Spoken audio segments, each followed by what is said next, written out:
I'm speaking on the glory of the later house shall be greater. Haggai chapter 2, verse 6. For thus says the Lord of hosts, once more, it's a little while, I will shake heaven and earth, the sea and dry land, and I will shake all nations, and they shall come to the desire of all nations.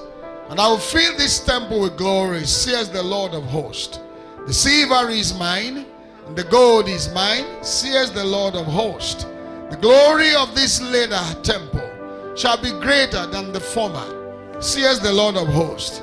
And in this place I will give peace, says the Lord of hosts.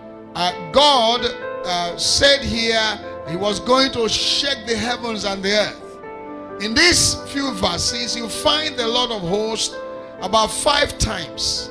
5 times, just in these few verses. Just to remind you the ability and the capacity of the person speaking to us.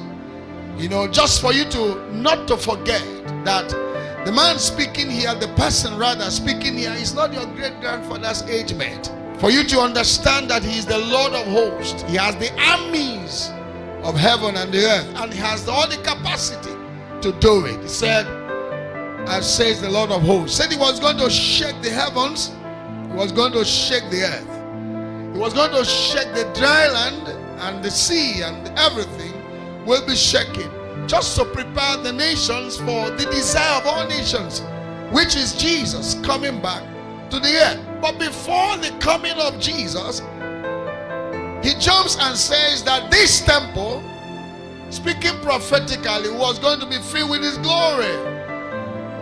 He said, I'll fill this temple with glory, and the glory of this later temple shall be greater than the glory of the former temple. So in these few verses, you find God's transition program, if you could put it like that, or end of the age program. And then of course he said, the silver to do it is mine, the gold is mine. You know, most of the times in some circles they say this silver and gold means righteousness and redemption. I don't think so. I don't think so. God was not referring to the righteousness and holiness of God. No. Now let's get the little background story of this Haggai, because Haggai was a prophet in the days of Ezra and the days of Nehemiah. Haggai was the one prophesying why the rebuilding of the temple of Jerusalem was going on. At a point, the rebuilding work was abandoned, and Haggai began to prophesy. Haggai and Zechariah were contemporaries.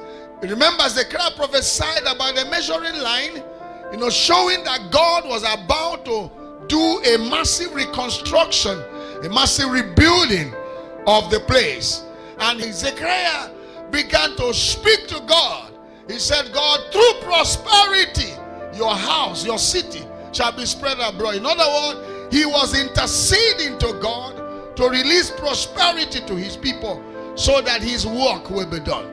When Haggai came on board, Haggai began to challenge the people. He said, listen, it is not time to abandon God's work and be personal, face your things. He said, this is the time to rebuild the house of the Lord.